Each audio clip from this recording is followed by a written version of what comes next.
السلام علیکم، welcome to the channel creative scientist. آج کی اس ویڈیو میں ہم خلاصہ کریں گے کہ اسلامی سائیکالوجی ہے کیا، اور کیا یہ ماڈرن فیلڈ ہے یا پھر اس پر بہت عرصے سے کام کیا جا رہا تھا، اور ویسٹرن سائیکالوجی سے ہوتے ہوئے ہمیں اسلامک سائیکالوجی کی کیوں ضرورت ہے۔ ان سوالوں کے جواب کے لیے آج اس ویڈیو میں ہم اسلامک سائیکالوجی کا کمپیریزن کریں گے ویسٹرن سائیکالوجی سے۔ ان دونوں کی فاؤنڈیشنز، ان کے میتھڈز اور ان کی سائنٹسٹ کی کنٹریبیوشنز کے بارے میں جانیں گے۔ چلو چلتے ہیں ہم اپنے segment number 1 western foundations of western psychology کی طرف۔ رکیے، اگر آپ پاکستانی گریجویٹ ہیں، چاہے آپ سائیکالوجی کے اسٹوڈنٹ ہیں بی ایس یا ایم ایس کے، تو آپ کو اس بات کا اندازہ ہوگا کہ ہمیں پڑھائے جانے والے سبجیکٹس، چاہے وہ انٹروڈکشن ٹو سائیکالوجی ہے یا تھیراپیز ہے، جب کی بنیاد ویسٹرن سائیکالوجی کے کنسیپٹس پہ ہے۔ ویسٹرن سائیکالوجی کی ڈیفینیشن کچھ یوں ہمیں بتاتی ہے کہ it is the study of thoughts and behaviour, اور اس کے میتھڈس سیکولر بیسڈ ہیں اور یہ آبجیکٹیوٹی پہ فوکس کرتی ہے۔ اس کی مشہور سائنسدانوں کے نام تو آپ کو پتہ ہوں گے، اگر نہیں پتہ تو بتاتے چلوں کہ فرائڈ، جو کہ سائیکو انالیسس کے بانی کہا جاتا ہے، اور میزلو، جس کو ہائرارکی آف نیڈس کا بانی کہا جاتا ہے۔ ویسٹرن سائیکالوجی میں بہت سی ایڈوانس ٹیکنیکس ہیں، لیکن اس کے باوجود اس نے ایک ڈائمینشن کو سیدھے سے انگلیکٹ کر دیتی ہے، اور وہ ڈائمینشن ہے اسپرچول ڈومین۔ نہ میں یہاں بھوتوں کی بات نہیں کر رہی، جس کو پیرا سائیکالوجی کہتے ہیں۔ یہاں پر اسلامک سائیکالوجی کی بات شروع ہوتی ہے۔ اسلامک سائیکالوجی کا لفظ جب ہم سنتے ہیں تو ہمارے ذہنوں میں علم نفس آتا ہے۔ اگر آپ کو اس لفظ کا آئیڈیا نہیں ہے تو آپ کو یہ لفظ سن کر اس بات کا خیال آتا ہے کہ یہ اسپرچول وے میں لوگوں کی ہیلنگ کرتی ہے، جبکہ کہانی اس سے بہت وسیع ہے۔ اسلامک سائیکالوجی نہ صرف ایموشنل فزیکل اسپیکٹ پر فوکس کرتی ہے، بلکہ یہ اسپرچول اسپیکٹ کو بھی فوکس کرتی ہے۔ بیسیکلی اسلامک سائیکالوجی 3 چیزوں پر فوکس کرتی ہے: ہارٹ، انٹلیکٹ، نفس۔ ہارٹ یعنی دل، انٹلیکٹ یعنی عقل، اور نفس یعنی سول، اور جس کی دلیل ہمیں قرآن پاک سے بھی ملتی ہے کہ اللہ قرآن پاک میں فرماتے ہیں کہ جس نے اپنی روح کو صاف کیا وہ کامیاب ہوا۔ اور پروفٹ محمد صلی اللہ علیہ وسلم کی ٹیچنگز ہمیں یہ سکھاتی ہیں کہ کس طرح انسان اپنی ایموشنل ریگولیشن، گریٹیٹیوڈ اور کمیونٹی سپورٹ سے اپنی مینٹل ہیلتھ کو بہتر بنا سکتا ہے، اور اس کی بہت سی مثالیں ہمیں ان کی سنت سے ملتی ہیں۔ تو اب تک آپ کو معلوم ہو گیا ہوگا کہ اسلامک سائیکالوجی قرآن اور سنت کے اصولوں پر بیس کرتی ہے۔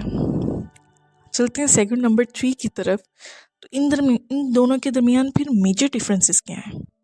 بیسیکلی ویسٹرن سائیکالوجی ہماری سوشل، آکوپیشنل اور پرسنل ڈومین کو تو چھوتی ہے، لیکن اسلامک سائیکالوجی ان ڈیپتھ میں انسان کو اسٹڈی کرتی ہے، یعنی اس کی اسپرچول گروتھ کو پر فوکس کرتی ہے۔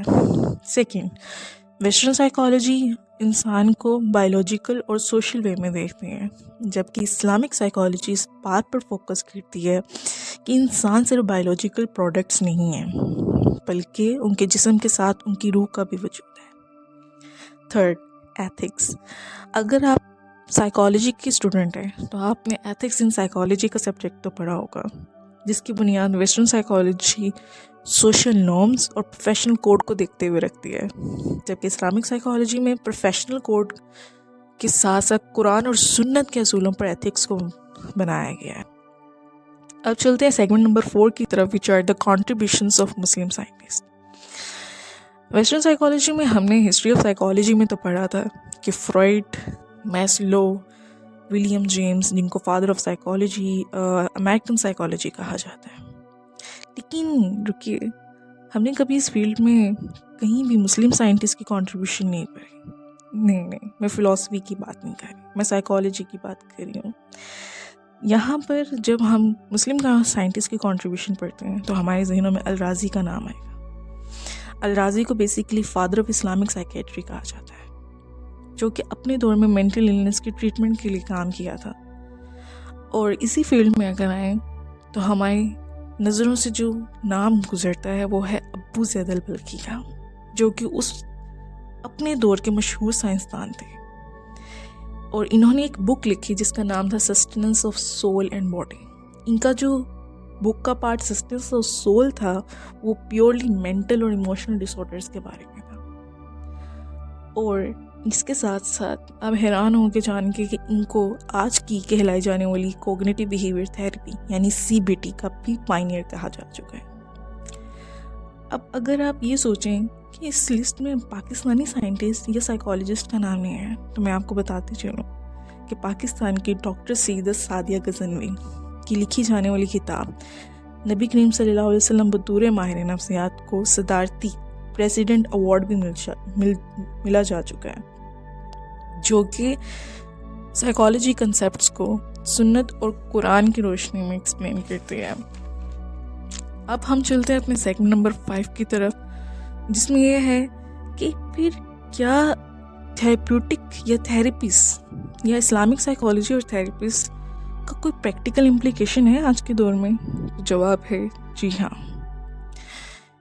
آج کے دور میں بھی فیتھ بیسڈ تھیراپیوٹک اپروچز پر کام کیا جا رہا ہے، جیسے کہ اسلامک انٹیگریٹڈ CBT بنائے جا چکے ہیں جو کہ مسلمانوں کی اسپرچول ڈومین کو کور کرتی ہے اور سائیکالوجی کے اور اسلام کے اصولوں کو ملا کر مسلم مینٹل ہیلتھ پر فوکس کرتی ہے. اس ویڈیو کے کنکلیوڈ میں بس یہ کہنا چاہوں گی کہ اس ویڈیو کا مقصد ویسٹرن سائیکالوجی کو برا کہنا نہیں تھا، بلکہ اس بات پہ فوکس کروانا تھا اور اس بات کو ہائی لائٹ کرنا تھا کہ ویسٹرن سائیکالوجی کی لیمیٹیشن کو اسلامک سائیکالوجی بہت کمپریہنسو وے میں کور کر رہی ہے. اور اس کے بعد یہ کہ مینٹل ہیلتھ چیلنجز کو بھی اسلامک اصولوں سے پورا حل کیا جا سکتا ہے. اگر آپ کو یہ ویڈیو پسند آئے تو لائک ضرور کیجیے گا، اور اگر آپ اس جیسی اور ویڈیو یعنی اسلامک سائیکالوجی میں انٹرسٹڈ ہیں تو چینل کو سبسکرائب کیجیے گا. Thank you. جزاکم اللہ خیر.